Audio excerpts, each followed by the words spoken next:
मेरे प्यारे छात्रों, उम्मीद करता हूँ कि आप लोग अपने घरों में स्वस्थ होंगे, खुश होंगे। मैंने अपने इसके पहले के वीडियो में आप लोगों को सच हम नहीं सच तुम नहीं इसके दो पदों की व्याख्या करके उसका भावार्थ करके आप लोगों को भेजा था। उम्मीद है कि आप लोगों को पसंद आया होगा, समझ में आया होगा। थोड़ा सा आगे बढ़ने के पहले मैं उसके बारे में भी आपको बताते चलूँगा कि सच हम नहीं सच तुम नहीं, सच है सतत संघर्ष ही। तो कवि ने अपने इस काव्य में संघर्ष करने की बात बताई है कि हमारे जीवन में कोई भी परिस्थिति आए, कोई भी मुसीबत आए, कोई भी परेशानी आए, तो कभी भी हमें उससे डरना नहीं चाहिए। यानी अपनी परिस्थितियों के सामने हमें कभी झुकना नहीं चाहिए, हमें अपने परिस्थितियों के अनुकूल चलना चाहिए। तो अब हम आगे की रचना पढ़ेंगे, उसका भावार्थ भी आपको बताते चलेंगे। तो कविता है, हमने रचा आओ हम ही अब तोड़ दे इस प्यार को, यह क्या मिलना वही जो मोड़ दे मझधार को।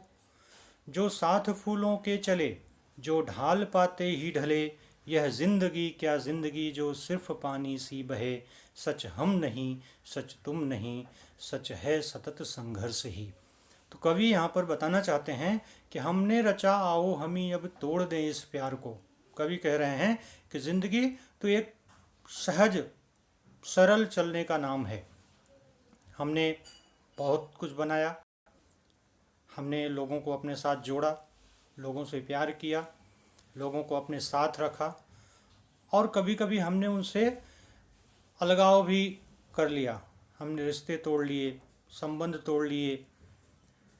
तो कहने का अर्थ है कि हमने बनाया भी और बिगाड़ा भी।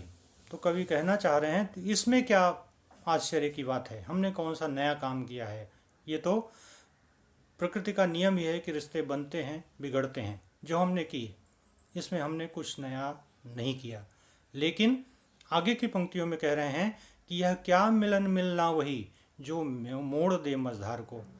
कवि ने कहा है कि ये जो आपने रिश्ते बनाए, तोड़े, फिर बनाए, बिगाड़े, इसको कोई मिलन नहीं कहते हैं, इसको कोई मिलना नहीं कहते हैं। मिलना तो वह है जो मोड़ दे मझधार को, जो कि किसी के जीवन की धारा को मोड़ दे। जैसे कि आपके साथ कोई व्यक्ति जुड़ा हुआ है, आप उससे प्रेम करते हैं, उसके साथ हैं, या आपका मित्र ही है।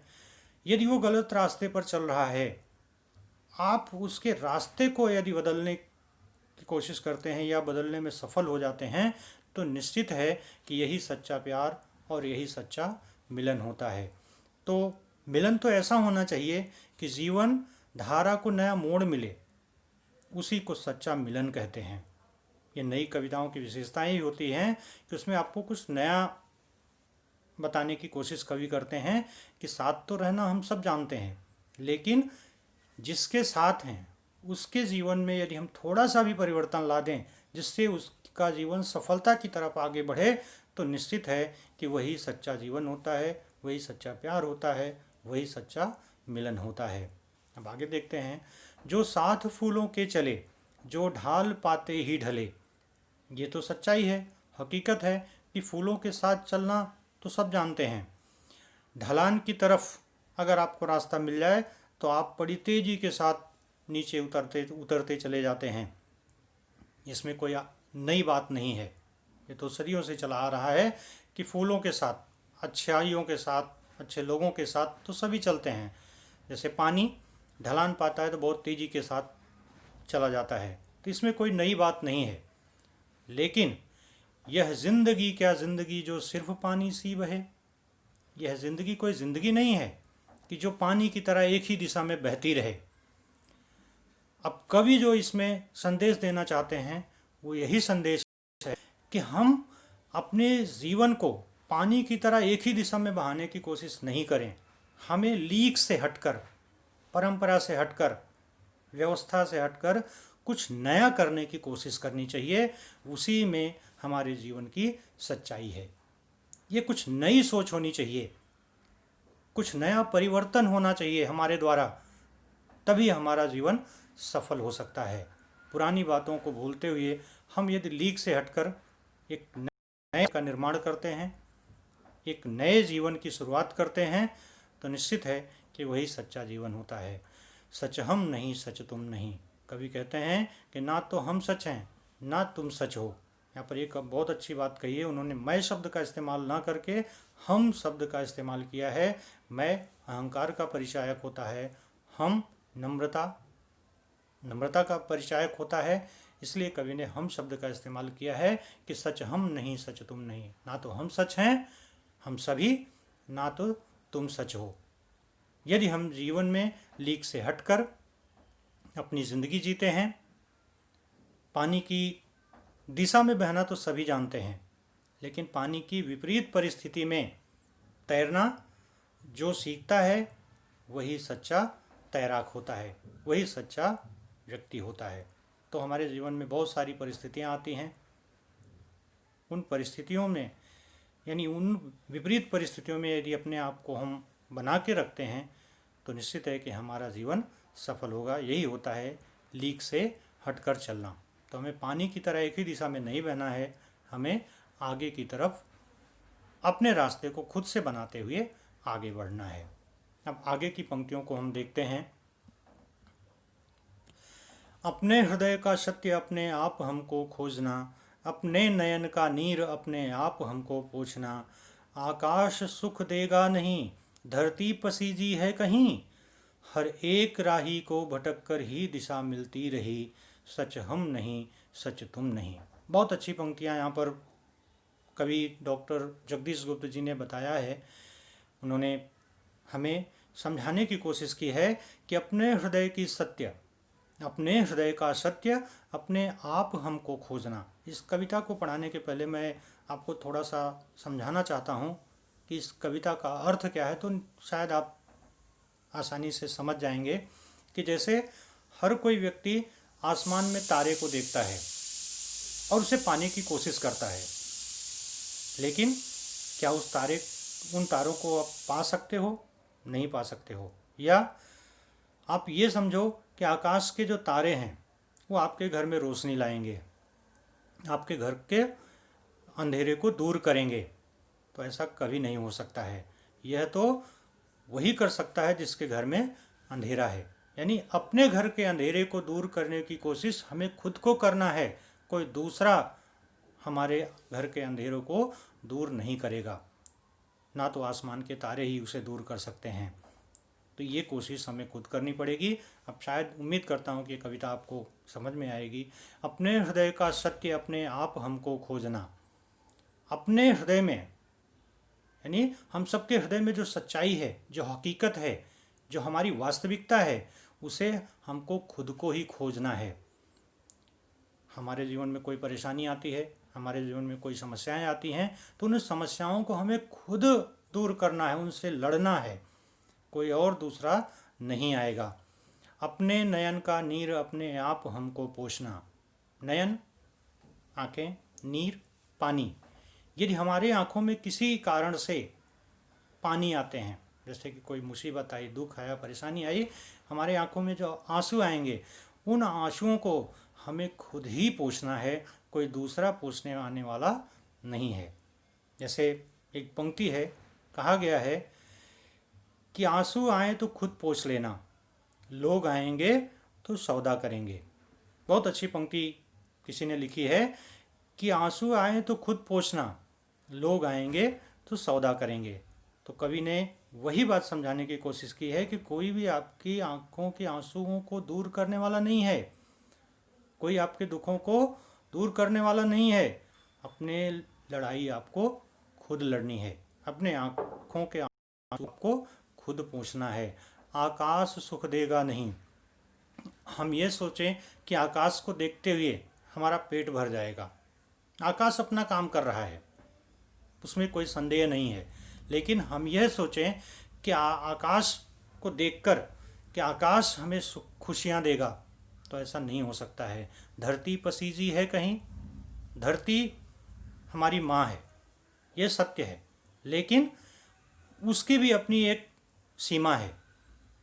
जैसे मैं उदाहरण के माध्यम से आपको समझाना चाहूँगा कि यदि आपके पास ज़मीन है, आपके पास खेती है, और जाकर उस ज़मीन में, उस खेत पे आप खड़े हो जाइए और यह सोचिए ये तो मेरी धरती माँ है और मुझे भोजन दे देगी। तो क्या संभव है? ऐसा कभी नहीं हो सकता है। आप लोगों को उस धरती पर खुद से हल चलाना पड़ेगा, अपने पसीने की बूंदों को खुद से गिराना पड़ेगा, तभी वो धरती माता खुश होगी और आपके लिए भोजन देगी। प्यास लगी है तो कुआं खुद खोदना पड़ेगा।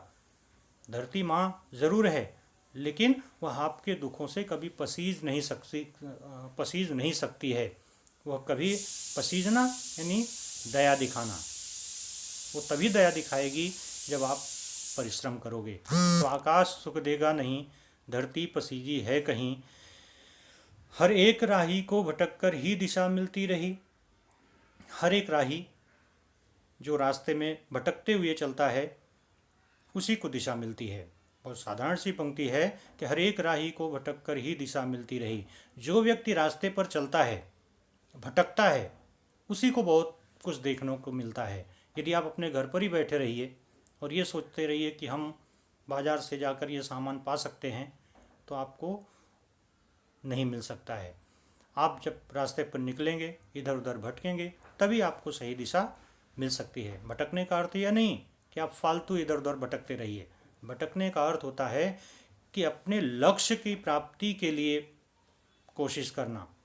लक्ष्य को पाने के लिए सिर्फ एक रास्ता नहीं, इधर से उधर से कहीं से भी आपको जो भी वस्तुएं मिले, जो भी साधन मिले, उसको अपनाते चलते हुए अपनी दिशा को सही बनाइए। तो बहुत अच्छी बात कवि ने कहा है कि भटकने से ही हमें रास्ते मिलते हैं, भटकने से ही हमें बहुत सारी चीज़ें मिल जाती हैं। भटकने का अर्थ है कोशिश करना। जब तक आप कोशिश नहीं करेंगे तब तक आप कुछ भी नहीं पा सकते हैं। सच हम नहीं, सच तुम नहीं। ना तो आप सच हो, ना हम सच हैं, ना तो कोई भी सच्चाई है। सच्चाई सिर्फ वही है कि सच है सतत संघर्ष ही। जीवन संघर्ष का दूसरा नाम है। जब तक आप संघर्ष नहीं करेंगे तब तक आपको सफलता नहीं मिल सकती है। तो इस पद को उम्मीद करता हूँ कि आप समझे होंगे कि अपने कष्ट को, अपने दुखों को हमें खुद से दूर करना है, हमें खुद से परिश्रम करना है। ना तो आकाश हमें कुछ देगा, ना तो धरती कुछ देगी, तब तक जब तक हम खुद कोई कुछ मेहनत नहीं करते हैं। और इसके आगे है कि हमें मंजिल तभी मिलती है जब हम उस मंजिल पर चलते हैं। इधर उधर भटकने से, इधर उधर चलने से हमें रास्ते मिलते जाते हैं। अब आगे की पंक्ति देखते हैं। बेकार है मुस्कान से ढकना हृदय की खिन्नता, आदर्श हो सकती नहीं तन और मन की भिन्नता। जब तक बंधी है चेतना, जब तक प्रणय दुख से घना, तब तक न मानूंगा कभी इस राह को ही मैं सही। सच हम नहीं, सच तुम नहीं। बहुत अच्छी पंक्ति है। इसे समझने की कोशिश करनी चाहिए कि पहले कहा जाता था कि यदि हमारे मन में दुख है, हम कितने भी परेशान क्यों न हैं, पर हमें उसे प्रकट नहीं करना चाहिए, यानी अपने चेहरे पर हमेशा मुस्कान लानी चाहिए। ये तो पुरानी बातें हो गई। अब नई बात, चूँकि नई कविता है तो नई बात कही जाएगी। कवि का मानना है बेकार है मुस्कान से ढकना हृदय की खिन्नता। ये तो व्यर्थ है। इसका कोई मतलब नहीं है कि आपके हृदय में खिन्नता है, दुख है, कोई तनाव है, तो आप चेहरे पर मुस्कान लाएं। ये कोई आदर्श स्थिति नहीं हो सकती है। क्योंकि हम तो हमेशा से सुनते आए हैं कि मन में कितना भी दुख क्यों न रहे, पर हमें हमेशा चेहरे पर मुस्कान ही लाते रहना चाहिए। यह आदर्श स्थिति नहीं हो सकती है, ऐसा कवि का मानना है। तन और मन की भिन्नता। तन और मन, शरीर और मन अगर अलग हैं तो यह भी आदर्श स्थिति नहीं हो सकती है। क्योंकि आप मन से दुखी हैं और चेहरे पर आप दिखाना चाहते हैं कि मैं तो बहुत खुश हूँ, तो यह कतई नहीं हो सकता है, ऐसा होना भी नहीं चाहिए। जब तक बंधी है चेतना, जब तक आपकी चेतना यानी आपका जीवन बंधा हुआ है, तब तक आप, जब तक प्रणय दुख से घना, तब तक न मानूंगा कभी इस राह को ही मैं सही। जब तक बंधी है चेतना, जब तक जीवन हमारा बंधा हुआ है, भीतर बाहर से एक ही रहना करना पड़ेगा। हमारे मन के दुख को, हमारे मन के कष्ट को हमारे चेहरे पर भी दिखना चाहिए। अगर ऐसा नहीं होगा तो आप हमेशा ऐसा लगेगा कि जैसे अपने सपने की दुनिया में आप जी रहे हैं। तन और मन की भिन्नता कभी आदर्श स्थिति हो ही नहीं सकती है। अर्थात भीतर बाहर से एक रहना ही आदर्श है। आप जैसे अंदर से हैं वैसे बाहर ही आपको दिखना चाहिए। जब तक इस शरीर में प्राण है, यानी जब तक बंधी है चेतना, जब तक इस शरीर में प्राण है, तब तक आपका प्रेम और दुख दोनों ही एक साथ दिखाई देने चाहिए, एक साथ रहने चाहिए। इसका कवि का कहने का मतलब है कि तब तक राही राह को सही राह कभी नहीं मानता है कि जब तक वह उसे अपने दुख से अनुराग करता है। प्रणय, अनुराग, प्रेम, यानी दुख से प्रेम कर लेना, यह कोई आदर्श स्थिति नहीं हो सकती है। अपने दुख को यदि आप दूर करने की कोशिश करेंगे तो निश्चित है कि आपका दुख समाप्त होगा और आपका मन प्रसन्न होगा, तो आपके चेहरे पर भी प्रसन्नता दिखाई देगी। तब तक न मानूंगा कभी इस राह को ही मैं सही, जब तक तन और मन यानी अंदर से और बाहर से हम खुश नहीं दिखाई देंगे, तब तक यह आदर्श स्थिति नहीं हो सकती है। यानी इस रास्ते को मैं सही नहीं मान सकता हूँ। ये तो परंपरागत राह हो गई, बातें हो गई कि हम शरीर से दुखी हैं और यानी मन से दुखी हैं और चेहरे पर हमारे मुस्कान है। ये कोई सही बात नहीं हो सकती। सही बात तो यह है कि इस राह से अलग यानी लीक से हटकर यदि हम कोई काम करते हैं तो ही हमारे जीवन की सच्चाई होती है। तो हमें दुखों को भी दूर करना है, उनसे लड़ना है, अपने चेहरे को भी खुश रखना है, लीक से हटकर हमें कार्य करना है। यही जीवन की सच्चाई होती है। सच हम नहीं, सच तुम नहीं। ना तो तुम सच हो, ना तो मैं सच हूँ। सच क्या है? संघर्ष, सतत संघर्ष ही, लगातार संघर्ष करना ही सच्चाई होती है।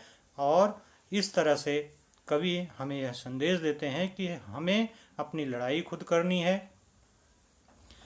भले वो कितनी भी परिस्थितियां कठिन क्यों ना हों, उसके सामने अपने आप को झुकाना नहीं है, अपने को रोकने नहीं देना है, अपने को आगे बढ़ाते रहना है। राह से भटक कर भी मंजिल अवश्य मिलेगी। भले ही हम राह से भटक जाएं, लेकिन यदि हमारा इरादा मजबूत है तो हमें मंजिल ज़रूर मिलेगी। कभी न कभी वो मंजिल हमारे करीब आएगी। हमें उसे अपने जीवन में उतारना होगा और हमें अपने जीवन को बेहतर बनाना होगा। भीतर बाहर से हमारा एक आदर्श होना चाहिए। हमारे चेहरे पर जो खुशी है वो हमारे मन की खुशी में भी होनी चाहिए। हमें अपने आंसुओं को खुद पोंछना है। कोई भी हमें सहारा देने वाला आने वाला नहीं है। जो आएंगे भी वो मुझे लगता है कि वो सौदा करेंगे, यानी वो हमारा मजाक भी उड़ा सकते हैं। इसलिए दूसरों के भरोसे रहने से अच्छा है कि हम खुद अपने ऊपर आश्रित रहें, अपने दुखों को दूर करने की कोशिश हम खुद करें। इस तरह से ये उम्मीद करता हूँ कि आप लोगों को ये कविता पसंद आई होगी और समझने की कोशिश करिएगा। अपने घरों में आप खुश रहिए, मस्त रहिए।